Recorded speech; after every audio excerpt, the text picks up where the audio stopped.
Good morning. मैं हूं Aslam sir और मैं आज आपको पढ़ा रहा हूं प्रायिकता, प्रोबेबिलिटी यानी कि संभावना। और ये सर लास्ट पार्ट होगा मेरा ये पार्ट 4/4 लिखा है। 3 पार्ट मैं पहले डाल चुका हूं। जिनको भी प्रायिकता पढ़ना है वो पहले से शुरू करें और 4 तक आवे, आपके समझ में सब आ जाएगा। और ये कक्षा 7 से लेके और 12 तक है। बता चुके हैं हम पहले कि कौन सा पाठ है, किस में 10 में कौन सा पाठ है, ये कौन सा अध्याय है, 12 में कौन सा अध्याय, ये मैं बता चुका हूं। तो आप उसको देखें। और देखिए, ये मैं 5 सवाल लिया हूं और पांचों 5 तरह का बहुत ही इंपॉर्टेंट सनों में आया हुआ सवाल है। कह रहा है कि 3 सम सिक्के एक साथ उछाले जाते हैं तो निम्न की प्रायिकता ज्ञात करें। पहला कह रहा है कम से कम एक शीर्ष आने की प्रायिकता, अधिक से अधिक 2 शीर्ष आने की प्रायिकता। तो सर सबसे पहले तो ये पता करें कि 3 ठो जो हम एक साथ लें, मान लीजिए ये 3 एक साथ लें और ऐसे करके फेंकें तो तीनों में हेड आ सकता है, संभव है। तीनों में टेल आ सकता है, तीनों का टेल आ सकता है, तीनों का हेड आ सकता है, 2 का हेड 1 का टेल आ सकता है, 2 का टेल 1 का हेड आ सकता है। आ रहा समझ में? और बीच वाले का टेल और 2 का हेड आ सकता है। ऐसे देखिए, ऐसे भी हो सकता है, बीच वाला टेल आ जाए और 2 गो हेड आ जाए। बीच में जो है वो हेड और 2 गो टेल आ जाए, ऐसे भी हो सकता है। तो ये देखिए कितनी स्थिति बन रही है। ये मेरे इस स्केच में देखिए 3 हेड। तो पहले 3 हेड लीजिए। तो ये हो गया आपका 1 2 3 हेड। तो 3 हेड होने की प्रायिकता हो गया सर। अब 3 टेल होने की प्रायिकता, तो 3 टी ले लीजिए, तीनों टेल होने की प्रायिकता हो गया सर। हो गया। अब तीसरी स्थिति क्या बनती है, 1 हेड आ जाए 2 ठो टेल आ जाए।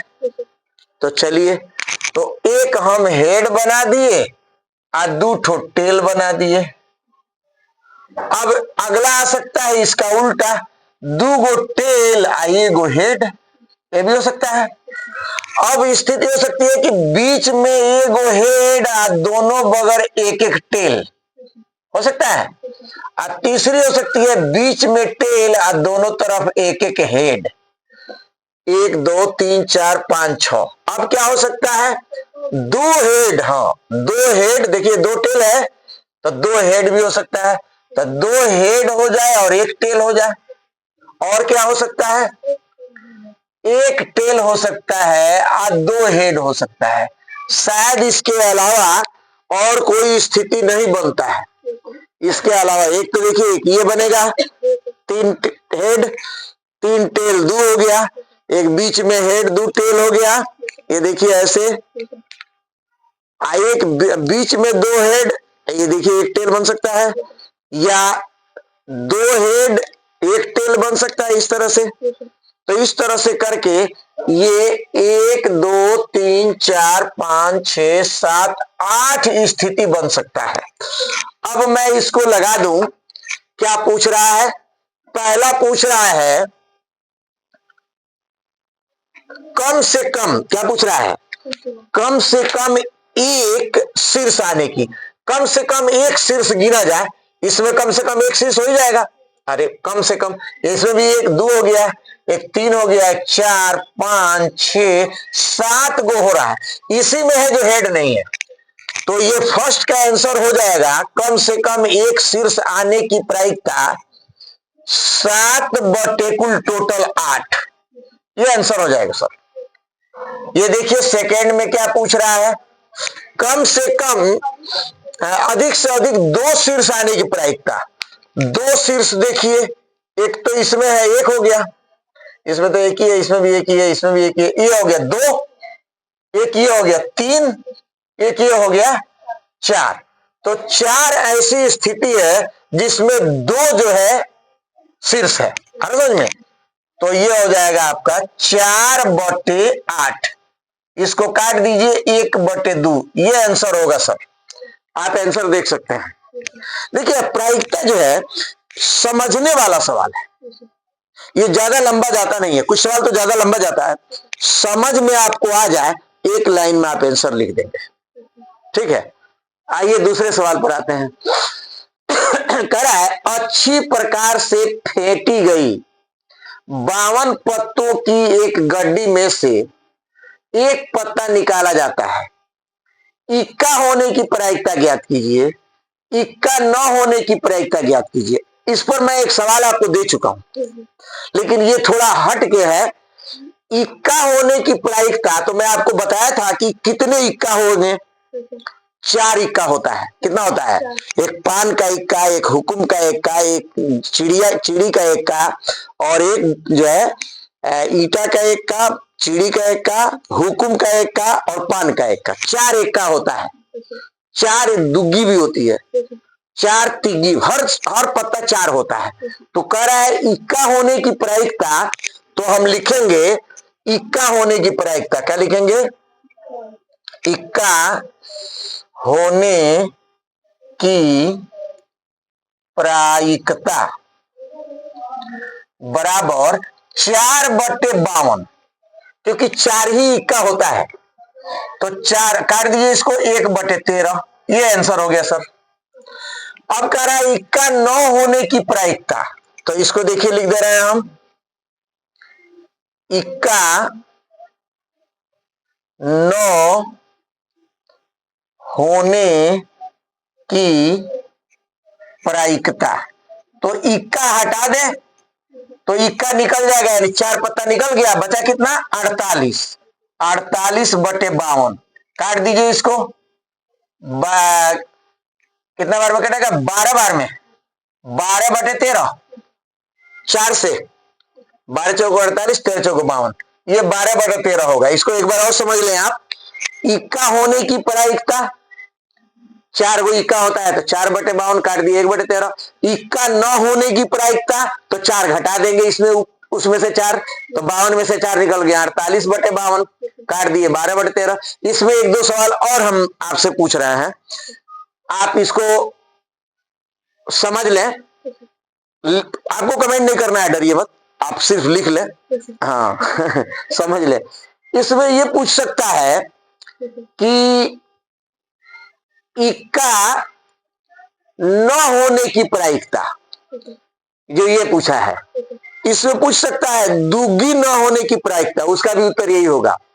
तिग्गी न होने की प्रायिकता, इसका भी उत्तर यही होगा। किसी चीज का पूछेगी इसकी न होने की, तो 4 घटा देंगे। अगर इसी को थोड़ा और बदल दें, इक्का के जगह पर हम पान लिख दें कि पान न होने की प्रायिकता, तो ये 13/52 हो जाएगा, क्योंकि पान 13 होता है। उसी तरह से हुकुम न होने की प्रायिकता, तो वह भी 13 होता है। चीड़ी न होने की प्रायिकता, वो भी 13 होता है। तो ईटा, पान, चीड़ी और हुकुम, ये 13 ठो होता है। तो 13/12, 13/52 यानी 1/4 हो जाएगा। तो ये आप इसी में सवाल में जान लें। और कहता है इसकी न होने की प्रायिकता, तो उतना घटा देंगे। इसी पर मैंने आपको दिया है कि फोटो वाला कार्ड होने की प्रायिकता, तो फोटो वाला कार्ड 12 होता है। 4 बीबी, 4 हुकुम और 4 बीबी, 4 बादशाह और 4 गुलाम, इसमें फोटो होता है। तो मैं आपको बताया था 12/52 है ना। 1/4 हो भी होता, 12 48 काटे थे, कितना आया था? 12/52 काट के छोटा किए थे, 4 से काटा गया था, तो हो गया। अभी आइए इसको देखते हैं। एक सामान्य वर्ष में 53 रविवार होने की प्रायिकता कहती है। सर ये सवाल बड़ा छोटा है, लेकिन है बड़ा टेढ़ा, इसको कायदे से समझना पड़ेगा, तब जाके होगा कि एक सामान्य वर्ष में, अपवादित सवाल है ये, इसमें अपवाद है जी।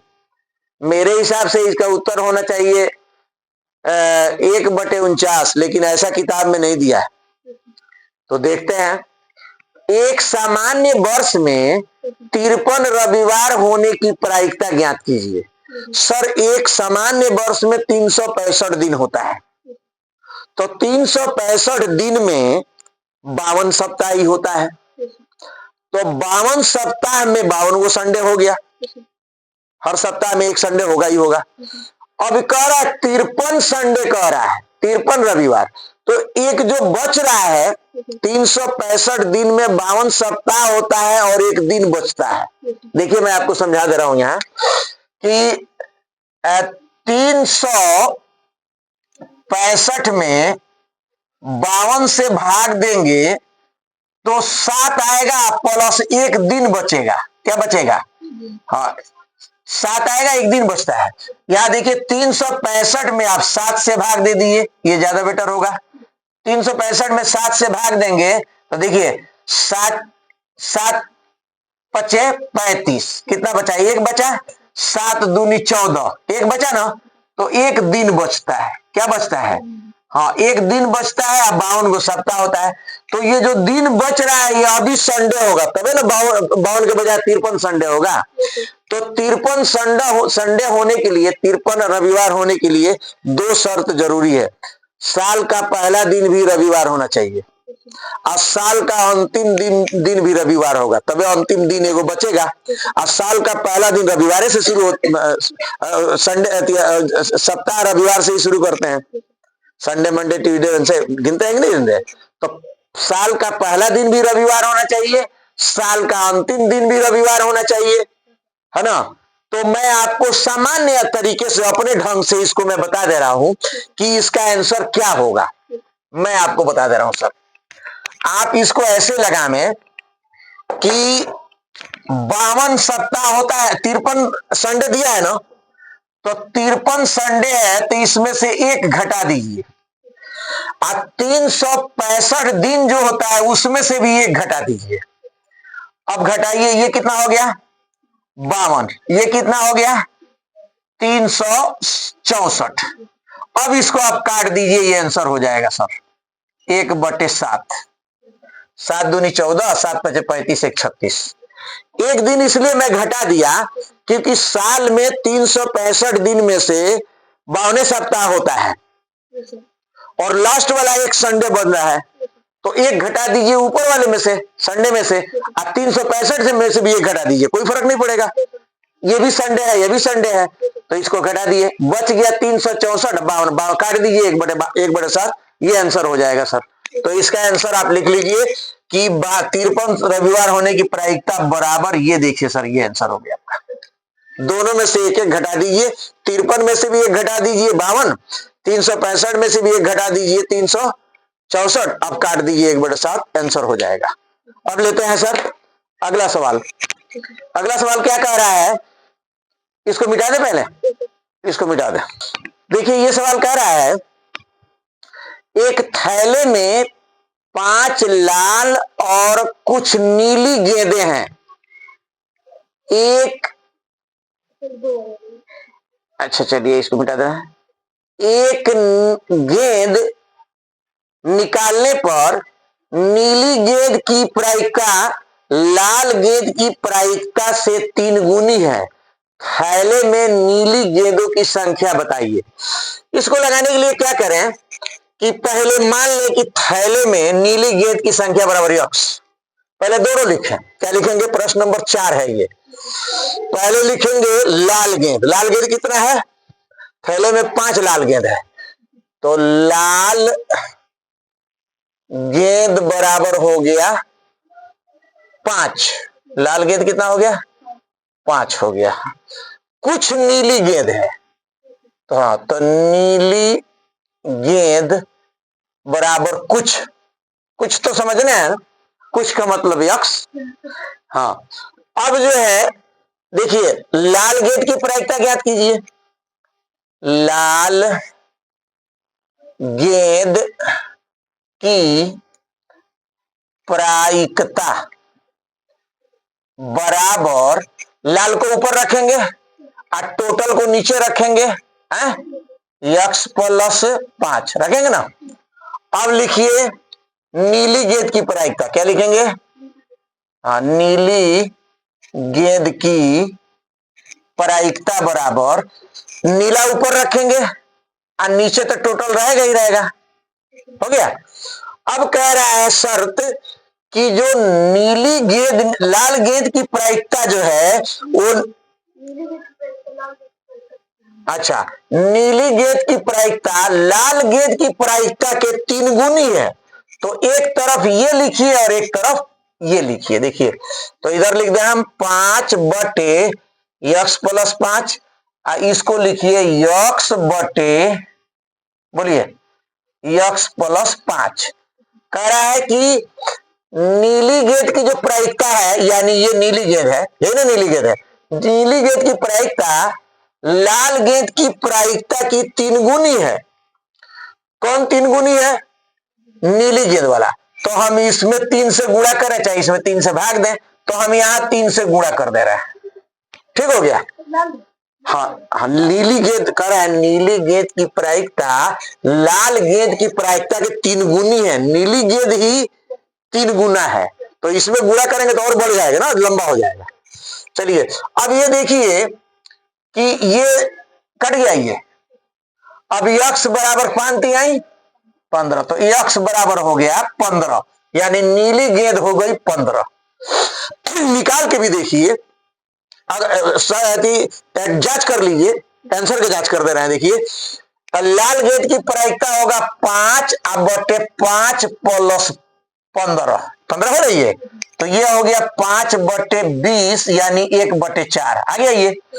इसका निकालिए, इसकी प्रायिकता होगा 15 बटे 20, नीचे तो 20 होगा, इसको काटेंगे तो 3 बटे 4, तो इसके 3 गुना नहीं हो रहा है ये, वो तो सिद्ध भी हो जाएगा। आप सीध आपको सिद्ध करके दिखा दिए। तो यक्स बराबर हो गया सर 15। तो ये हो गया सर। ये थोड़ा सा बड़ा सवाल है। एक व्यक्ति 4 में से 3 बार सत्य बोलता है, तो बड़ा सत्यवादी है भाई। आजकल तो लोग 4 में से 4 बार झूठ बोलते हैं। ये तो ठीक है कि जो एक आदमी है वो 4 बार में से 3 बार झूठ बोल रहा है। 4 में से 3 बार सत्य बोल रहा है, 3 बार सत्य बोल रहा है, 1 बार झूठ बोल रहा है, तथा पासा उछालता है और बताता है कि आने की जो संख्या है वो 6 है। तो प्रायिकता ज्ञात कीजिए कि आने वाली संख्या वास्तव में ही 6 है, उसकी प्रायिकता कितना होगा। सवाल देखने बड़ा छोटा है, लेकिन सर बड़ा है, इसको मिटा के लगा रहा है। अब देखिए सर, ये सवाल है 5 नंबर। कह रहा है कि व्यक्ति 4 में से 3 बार सत्य बोलता है तथा पासा उछालता है और बताता है कि आने वाली संख्या 6 है। तो प्रायिकता ज्ञात कीजिए कि आने वाली संख्या वास्तव में ही 6 है। तो सबसे पहले हम देखें वो कितनी बार सत्य बोलता है, कितनी बार असत्य बोलता है, ना समझ में। तो हम यहां डाल दे प्रश्न नंबर 5। तो सबसे पहले क्या निकालें? सत्य बोलने की प्रायिकता। सत्य बोलता है तो सत्य को क्या माने? इवन। तो झूठ वाले को पहले ले ले, नहीं पहले ये तो भैया कितनी बार बोलता है ये। हाँ, तो कितनी बार सत्य बोलता है? नहीं, वो बात नहीं है। हम ये कह रहे हैं कि पहले ये माने कि कितनी बार वो सत्य बोलता है। पी जो है, पहले हम देखे 3 बार सत्य बोलता है ना, तो पहले सत्य नहीं, हाँ सत्य बोलता है, तो 3 बार सत्य बोलता है, तो सत्य बोलने की प्रायिकता पहले निकालिए। क्या निकालेंगे? तो सत्य बोलता है तो ये हो जाएगा आपका, इतना बड़ा नहीं लिखेंगे, पी ई बटे ई1, क्या कहें उसको? हाँ, ई बटे ई1 सत्य बोलने की प्रायिकता बराबर 3 बटे 4 है। और असत्य बोलता है 1 बार, तो 1 बटे 4 होगा। तो असत्य बोलने की प्रायिकता हो जाएगा ई बटे ई2 है। ये हो गया सर 1 बटे 4।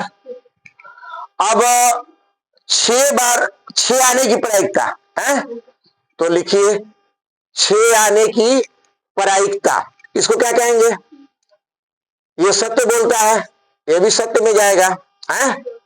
6 आने की, तो 1 बटे 6 होगा है। अच्छा, उसके बाद झूठ बोलता है, असत्य बोलता है ई2, तो ई2 कितनी बार सत्य बोलता है? 5 बटे 6 होगा, क्योंकि ये सत्य वाला होगा, ये असत्य होगा है? नहीं, इसमें कह रहा है कि वास्तव में 6 आवे, तो ये हो जाएगा सर। तो ये 4 आप याद कर लें, इसी से सर निकल जाएगा। हमको निकालना क्या है बोलिए, यहां निकाल दें। निकालना है P(E1 बट्टे E), यही निकालना है। तो इसका सूत्र हम आपको एक बार बताए थे, ये सूत्र आप याद कर लें कि इसका सूत्र होता है P(E1 गुणे P(E बटे E1), ये होता है सर सूत्र। नीचे भी यही लिखते हैं, P(E1 इंटू P(E बटे E1), आप प्लस इसी का उल्टा P निकाले कि नहीं, ये है। तो अभी PE नहीं निकाले है, PE दिखा दीजिए। PE बराबर कितना होगा, PE1, हाँ वह P, हाँ क्या निकला है, हाँ निकला तो है, हाँ सब निकला है, निकला है। चलिए इसी से देख लेंगे। चलिए अब ये हो जाएगा PE2 गुणे इंटू PE बटे E2। बड़ा आसान सूत्र है, देखिए एक बार आप लिख देंगे PE1 इंटू PE बटे E1, फिर नीचे भी PE1 इंटू PE बटे E1 plus PE2 into PE बटे E2 हो जाएगा। अब देख देख के इसमें से भर दीजिए, बोलिए PE1 बोलिए, ये है देखिए 1/6 गुणे PE बटे E1 कितना है 3/4। इसी को फिर नीचे भी लिखना है 1/6 गुणे 3/4 प्लस लिखिए। अब हमको चाहिए E2, कितना है E2 5/6 लिखिए, गुणे E बटे E2, यही ना 1/4। इसको हल कर दीजिए, आंसर हो जाएगा सर। तो ऊपर गुणा कर दीजिए, तीन ऊपर ऊपर गुणा कर दीजिए, नीचे नीचे गुणा कर दीजिए। काट इसलिए नहीं रहा है कि इसका भी 6 चौके 24, 6 चौके 24, 6 चौके 24 रहेगा तो लघुत्तम बराबर, इसलिए काट नहीं रहे। नहीं तो 3 से ये कट जाता, काटिए मत, ऊपर ऊपर गुणा करिए, 3 होगा, नीचे नीचे गुणा करिए 24। उसी तरह से इसको भी करिए, ऊपर ऊपर गुणा करिए, 3 होगा, नीचे नीचे गुणा करिए 24 प्लस ऊपर ऊपर गुणा करिए 5 होगा, नीचे नीचे गुणा करिए 24। ये हल करना आसान है, तो ऊपर उतार लीजिए, कितना ऊपर है 3/24, नीचे लघुत्तम बराबर है, जोड़ दीजिए, ये कितना हो जाएगा 8/24। आप जानते हैं सबसे नीचे वाला का गुणा सबसे ऊपर होता है, तो ये हो जाएगा 3 गुणे 24 और नीचे कितना हो जाएगा 8 गुणे 24 है। ये देखिए अब 24 से 24 कट गया, बचा कितना बोलिए 3/8, कटेगा नहीं है, यही आंसर होगा। अब आंसर देखें आप लोग, ये बोर्ड में आया हुआ सवाल है सर, ये वाला कक्षा 12 में 2019 में और 2020 में ये आया हुआ सवाल है, 19 से छपा हुआ है उसमें, उसके बाद भी आया होगा मेरे पास है नहीं या, लेकिन ये हम देखे हैं सवाल पेपर में, ये है कि इसमें जो है इसका उत्तर 3/8 आएगा। इसको आप लगा लीजिए। और हम देखिए सर मेंसुरेशन पढ़ा रहे हैं, वो क्या कहते हैं निर्देशांक ज्यामिति, तो निर्देशांक ज्यामिति भी जाके आप पढ़े, वो भी डाले हैं। और उसका पार्ट 1 2 पढ़ा है, पार्ट 1 पढ़ा है गेस्ट पेपर के रूप में। इसका गेस्ट पेपर भी देंगे हम प्रायिकता का, एक ही दिन दे देंगे आपको 20 सवाल, और उस 20 में से 5 लड़ जाएगा या 4 लड़ जाएगा। हाँ, तो मैं हूं असलम सर।